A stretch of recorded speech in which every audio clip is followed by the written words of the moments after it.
mon nom est Richard. Aujourd'hui, on va parler de comment on aide, c'est-à-dire nos clients, à innover à l'échelle. On ne veut pas juste innover une fois de temps en temps, on veut innover de façon systématique. Ce qui nous caractérise dans notre approche, c'est le fait qu'on a un laser focus sur les objectifs d'une entreprise. Et quand on parle d'objectifs, les gens vont tout de suite penser SMART Objective, normalement, donc spécifique, measurable, etc. Donc oui, SMART, c'est important. Par exemple, augmenter les ventes de 5 % au Canada en 2022. Techniquement, c'est SMART, ça correspond à une définition de SMART.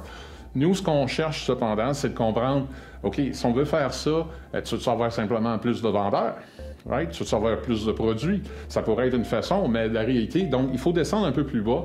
Et si on pense que nous, on est des gens de TI, bien, ce qu'on va avoir comme type de question, c'est est-ce que une segmentation de clients pourrait être utile? Est-ce qu'une stratégie de upsell, cross-sell, donc vendre plus ou vendre de produits complémentaires serait utile? Est-ce qu'une stratégie multicanal vous permettrait d'atteindre multicanaux vous permettrait d'atteindre vos objectifs?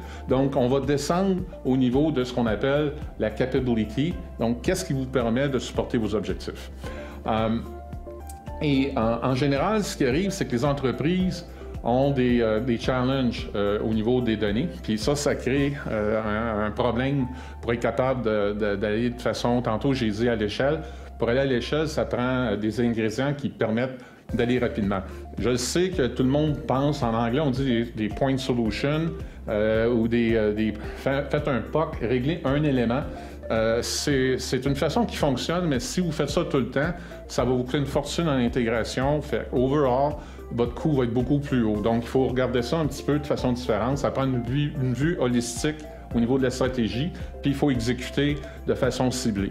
Et les 4 éléments qui sont essentiels selon McKinsey, c'est les suivants.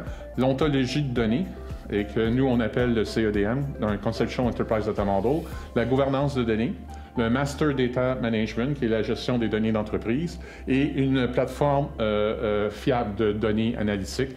Et quand je dis fiable, c'est dans le sens qu'on peut y faire confiance, mais également moderne, parce qu'on est capable de faire tous les use cases. Puis j'irais même à dire jusqu'à bimodal, parce que c'est pas juste les gens de TI qui peuvent l'utiliser, il faut permettre que cette plateforme-là soit utilisable par tous, même si le cycle de données, d'inclusion des données n'est pas complet.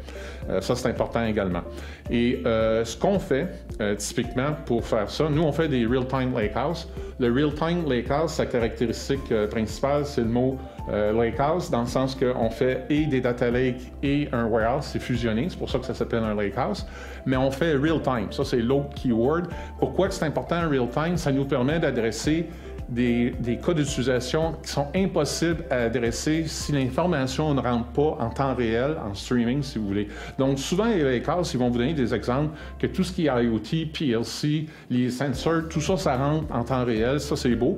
Puis, ils vous montrent les trucs traditionnels, là, les ERP, les CRM et so on, rentrent en batch. C'est ça qu'ils vous montrent tout le temps. D'ailleurs, si vous faites un real-time, si vous faites un search en Google Real-Time, Real-Time Lakehouse, vous n'allez avoir rien.